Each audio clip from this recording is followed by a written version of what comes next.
Jerry Yang is the 2007 World Series of Poker main event champion, and he earned $8.25 million for that victory. Prior to winning the second largest live tournament in poker history, Yang had a little over $10,000 in lifetime tournament winnings. A Laotian immigrant, Yang now lives in Southern California with his wife and children. Jerry, let's start at the beginning. Tell us about how you came over to America. Well, thank you, Lizzie. Thank you for having me today. I came to America in 1979. As you know, the political situation in my country back in the 70s, was not very stable. And that was in Laos? Yeah, in Laos. And after the American soldiers pulled back, my people, my father here actually fought along with the American soldiers during the Vietnam War. Mm-hmm. And so that gave my family some credibility to come to America. But in order to come to America, we had to get to Thailand first.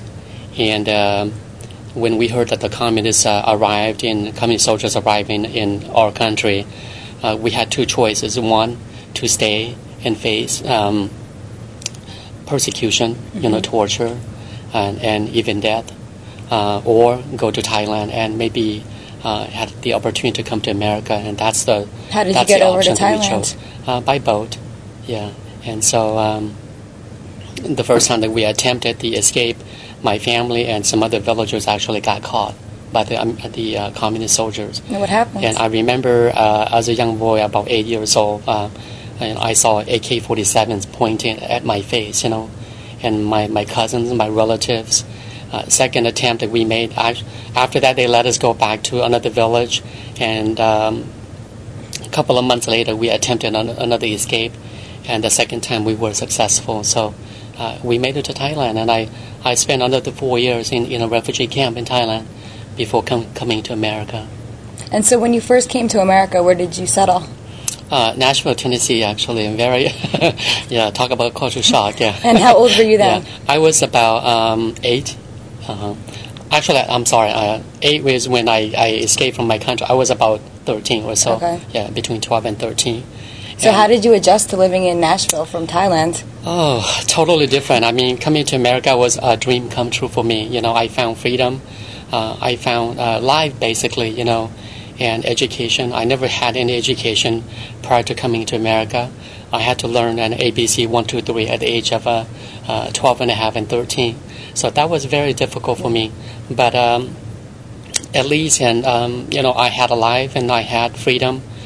We were put into a project in Nashville, Tennessee, one of the poorest place in America that I could remember, and I lived in the project with the basically ghettos. But again, I had the opportunity to go to school and be able to play ball and play with the toys that I never had in my whole life. And so that was a good experience. Actually, made me a stronger person than if I had not gone through that.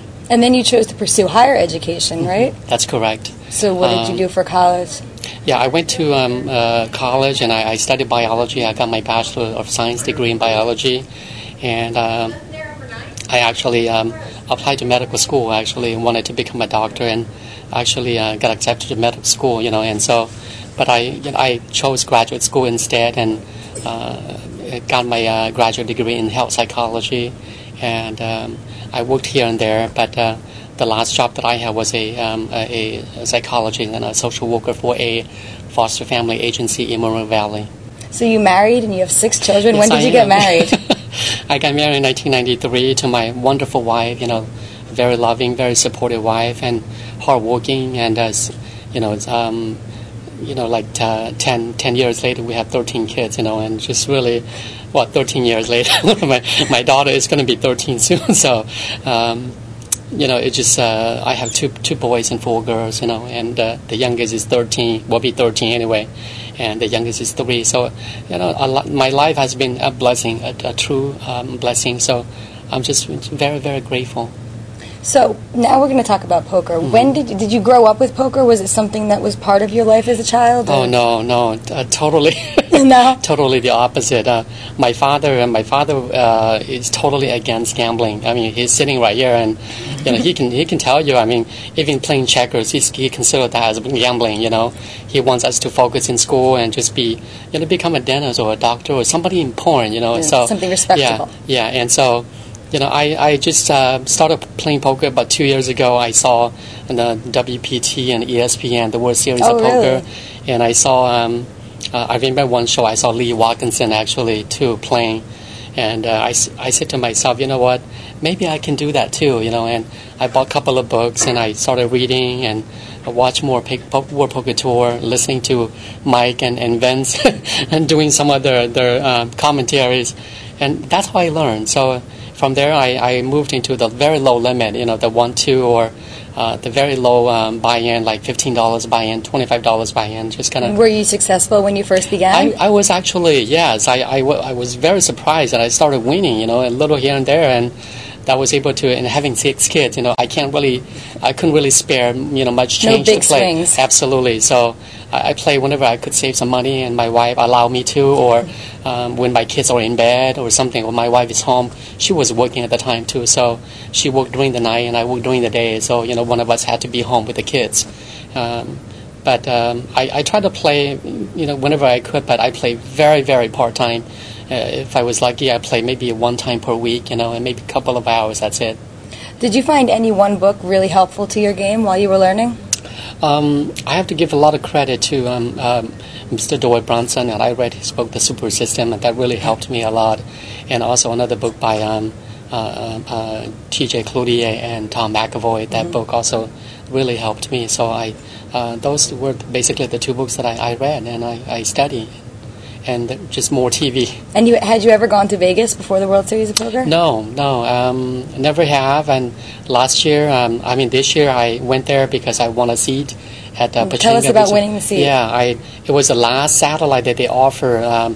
The last Saturday every month they offer what is called the Big Showdown at Pachanga, and I won the very last one that they offer. How many players were in the satellite? It was 188, including me. And it was a $225 buy-in? $225 buy-in, yes. And, thank God I was able to win that tournament and got the seat and went there.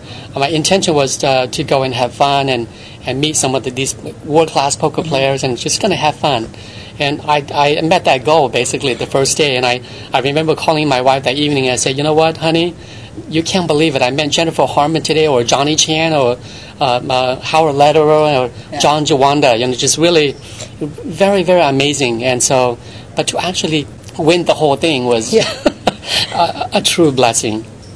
So, when you came out to Vegas for the World Series, was the main event the only tournament that you played in? Yes, that's the only tournament that I could afford. Actually, in fact, I couldn't even afford to pay for a hotel. And another casino, Lake Elsinore and Resort Casino in Lake Elsinore. I spoke to Pat, who is the poker manager. He was very, very kind. And I want to thank Pat and Kurt and Ted. They put up the money, to get the hotel. I say, Pat, just find me the cheapest place in Las Vegas. So where'd you end up staying? I'm not going to say it. But trust me, it wasn't really that safe to stay there. And so, did you stay there the whole time throughout the entire main event? Until the final table. So the night before the final table. The final table. I knew. Cooler digs. Yeah, I know. I call my wife, and I want to thank Pat again. They sent a limo to my home to pick up my family, and I said to my wife, we have enough money now to stay at the Rios. So your whole family was out there. Yeah, right. Yeah, my kids came, my wife came, and also my father and his family, my mother and my brother-in-law, some other church members, from my church came to support me. So that was great. So let's start at the beginning of the main event. Which day one did you start on? I started day 2 actually. Okay. Yeah, Saturday. And was there anybody you were familiar with at your table, or what was it like when you first sat down and the clock started? The first table I played, I didn't know anybody. There wasn't any a pro player or anybody. But I believe the second day that I played, Brandon Adams was there, and I played with Joe Seabach, and also Jamie Gold's mom, But I met a lot of wonderful people, just wonderful people, and the Harris people and ESPN people were wonderful people, very helpful, very kind. So it was a wonderful experience for me.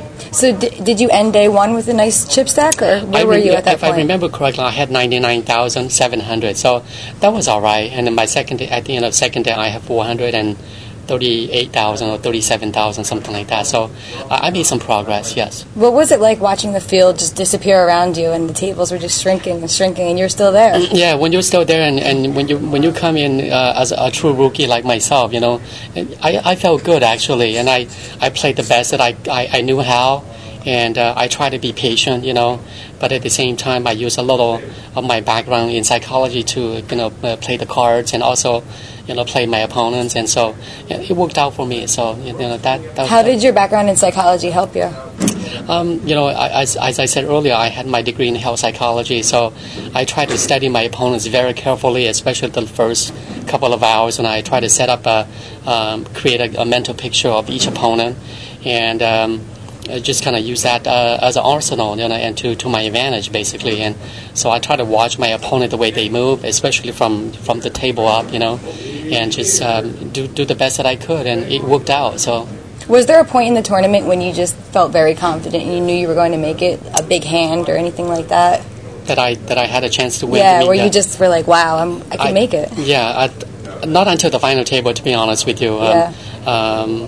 When at the final table, when I, as you know, I went in terms of chip, that was eighth place, and you went on a rampage. Yeah, I was like very aggressive, and the night before I had a plan. I strategized the night before, and I knew that the only way that I could win the tournament was to go out and really be aggressive. And when I went up to 40 mil, that's when I knew that I could take down the championship. Did you play that aggressively throughout the entire event, or just when it got to the final table? Not necessarily. Yeah, at the beginning of the tournament, I usually play very conservatively. Get a read on your opponents. Absolutely. But obviously, whenever they break a table, you have to restudy your new opponents, and so. I try to play more aggressive toward the end of a tournament rather than at the beginning. So how were you feeling once you started knocking people out at the final table? I feel very bad. I knocked out he's one of my idols, Bill Edler, and I felt kind of bad, but he is one of my favorites, and also just watching some of the people going out, especially the top players, it kind of, it made me feel a little bit more secure because I knew I don't have to face them later on. So I just tried the best that I could. How did you manage to stay so focused? For the final table was almost 13 hours, I think, right? Yeah, you have to, Lizzie. You have to. And in poker, not only you have to be mentally focused at all times. Not only that you have the ability to study your opponent, but you got to be patient. You got to have that discipline. Otherwise, you're not going to have a chance. So then it was down to heads-up play between you and Tuan Lam. What was that like? I felt good actually because I was like, I believe I was like 5-1 in terms of chips, But it flip-flopped, right? Yeah, absolutely. And I doubled him up. He flopped.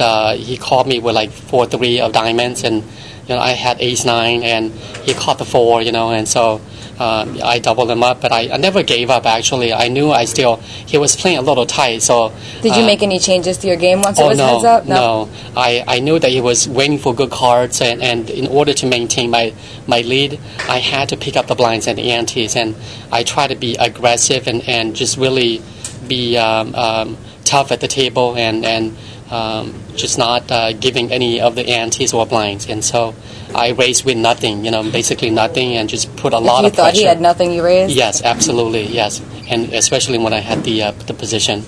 So tell us about that final hand. Oh, that was a miracle hand. Oh, thank God. I was, as you know, I pocket eights, and he had ace, queen, and diamonds, and normally I raise about 2.5 at that point, but at that point I decided just to raise 1.5, and just to make him think that I was weak, and he put it all in, and I called, and the flop was a devastating flop for me, but thank God, the 7 and the 6 came, so I was able to win, so I'm very grateful. So now that you've won the main event, do you plan on traveling, becoming a professional poker player? No. The last couple of months, last month or so, I've been doing a lot of charity work. I donated my 10%. Which charities were that? I donated to the Ronald McDonald House, $275,000, and also $275,000 to the Make-A-Wish Foundation.